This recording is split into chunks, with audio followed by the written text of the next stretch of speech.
On our guest line is Robert Reich. He is a professor of public policy at the Goldman School of Public Policy at the University of California at Berkeley. He is the former Secretary of Labor during the Clinton administration. Secretary Rice has authored 11 books, including the national bestseller, The Future of Success, Locked in the Cabinet, and his latest book, Super Capitalism. You can also read his personal commentaries at robertreich.blogspot.com. Secretary Reich, welcome back to the broadcast. Well, hello, Mo. I wish I could be optimistic about this economy right now, but with 10.2% unemployment, things are not going well. That 10.2% does understate the true magnitude of unemployment because it does not measure all the people who are too discouraged to look for work, or who are working part-time, who would rather be working full-time, or who are working a full-time job but only putting in 33 or 34 hours a week instead of 40. That's the and U6. It does also include... I'm sorry, Mo. That was the U6 rate, Secretary, that I really wanted to talk to you about. That is sitting at 17.6%.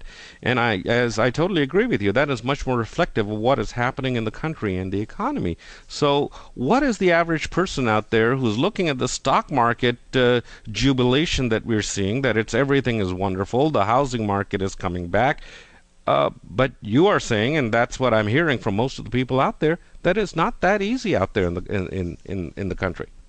No, and you ought to watch your wallet if you're investing in the market right now, because although there's a lot of exuberance, the fact of the matter is that corporate profits are being driven by cost-cutting. A lot of payrolls being cut, which makes sense in the short term, I suppose, if you're concerned only about the bottom line. But over the slightly longer term, it doesn't make much sense because it means that consumers don't have money in their pockets to continue to buy. And if they don't have money in their pockets to buy, then a lot of these corporate earnings are going to disappear. That's 2/3 of the U.S. economy, as you know, consumption, and that's really the big question. What happens in the Christmas season? What happens next year? Because we are seeing this inventory rebuilding and the stimulus. And let's not forget about that. Secretary Reich, are we going towards more the European model? And ironically, the Europeans over the past have tried to move more to a more flexible U.S. model to foster growth and employment. Are we getting to a situation where this high unemployment rate could linger for 2-3 years or longer? Well, I think it will linger. Certainly, we're going to see over 10% unemployment through 2010, in my estimation. Maybe, and certainly beyond that, we're going to have high unemployment as people start to come back into the job market. People who have been too discouraged to look for work, we're going to paradoxically see the unemployment rate rise because the unemployment rate measures the number of people who are looking for jobs, and that means that things are going to look bad for quite some time. The other thing, Mo, is that you've got a lot of employers out there who are, if they expand or they increase their output, are going to simply expand the number of hours their own employees are now putting in.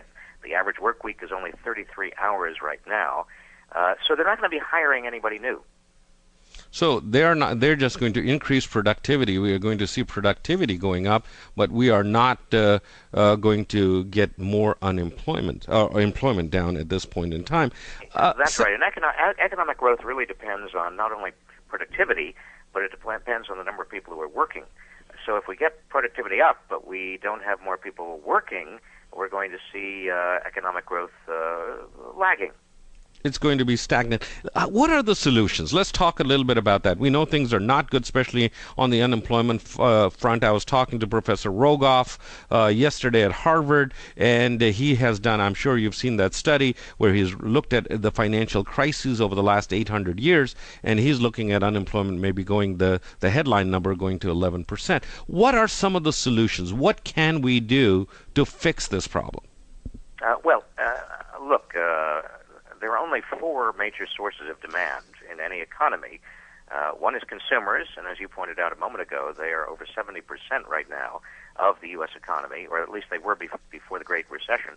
The second is business investment. The problem is businesses are unlikely to make a lot of new investments unless there are consumers out there to buy what businesses are investing in. The third source is exports. I think exports will pick up A lot of other economies, advanced economies, are doing pretty well, or at least better than they were doing. The recovery looks to be fairly widespread abroad, and the dollar, with a dollar dropping, I think that does bode well for exports, but we can't run the economy on exports. So the fourth source of demand is the government.